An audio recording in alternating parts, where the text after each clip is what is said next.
Sadhgurunath Maharaj Ki Jai, and welcome to Jagadambe Reads the Holy Books of India, Mahabharata434. As you may remember, it turned out that Bhima was pretty good with a bow and arrow. He cut the bow of Radeya. Radeya took up another bow and continued the fight. He was smiling all the while, like an indulgent father, at the cleverness of his child. They presented a good contrast. Radeya was cool, and his method had so much polish. Bhima's shots did not have the finish, that excellent finish for which Radeya was famous. Bhima showed his anger, too. Radeya was unruffled. He looked just like Arjuna, as he stood there, with a taunting smile on his lips. The smile infuriated Bhima. Bhima wounded him with many arrows. A frown of annoyance passed across the face of Radeya, but he did not lose his poise. Bhima cut the string of the second bow of Radeya.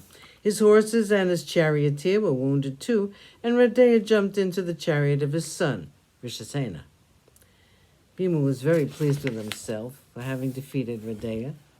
He shouted again, since he was now free to go to Arjuna. Radeya came back. He was almost gentle in his attack. Bhima thought that he was not so good a fighter as he was reputed to be. But Radeya was gentle because his heart was not in the fight. He remembered that Bhima was his brother, and this was his first duel with him. He had fought with Arjuna, but Arjuna was different. Radeya's heart was full of affection for this wild and hardy brother of his. He wished that he were able to jump down from his chariot and embrace Bhima and say, "Let us not fight. We are brothers. I am also the son of Kunti. Come, let's go to our brother Yudhishthira." Poor Radeya knew that it was just a dream of the heart.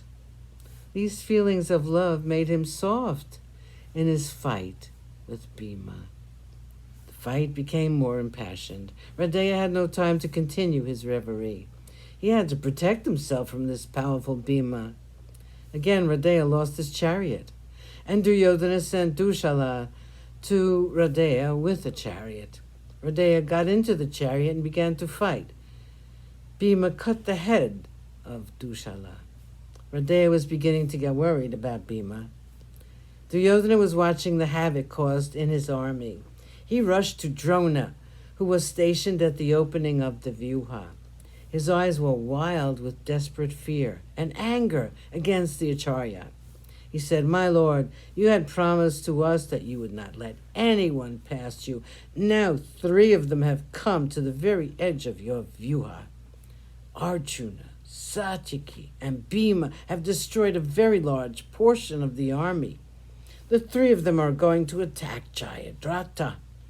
They are harassing all the heroes who have assembled to protect Jayadratha. How could they get past you? It's incredible. I can more easily believe that the ocean has dried up. How did it happen, my lord?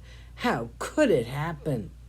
Drona had had enough and more of this nagging.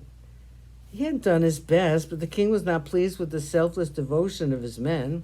He was always finding fault with him. Drona said, "What has been done cannot be undone. Think of the next important thing to do." Duryodhana said, "Jayadratha has got to be saved. Please make the proper arrangements. I'm beginning to lose hope." Drona was disgusted. He had done so much for the king, and here he was scolding him for allowing these 3 into the Vyuha. His arrogance was intolerable. Gratitude was a feeling which was a stranger to the heart of Duryodhana. Drona had been busy since morning guarding the Vyuha. Surely he could not help it if 3 people were able to get past him. He was keeping the entire army of the Pandavas at bay. They would have rushed at the Kauravas if it had not been for him. He was doing something which was beyond the power of human beings, and yet Duryodhana was unsatisfied. Sadhgurunath Maharaj Ki Jai. Thank you for coming.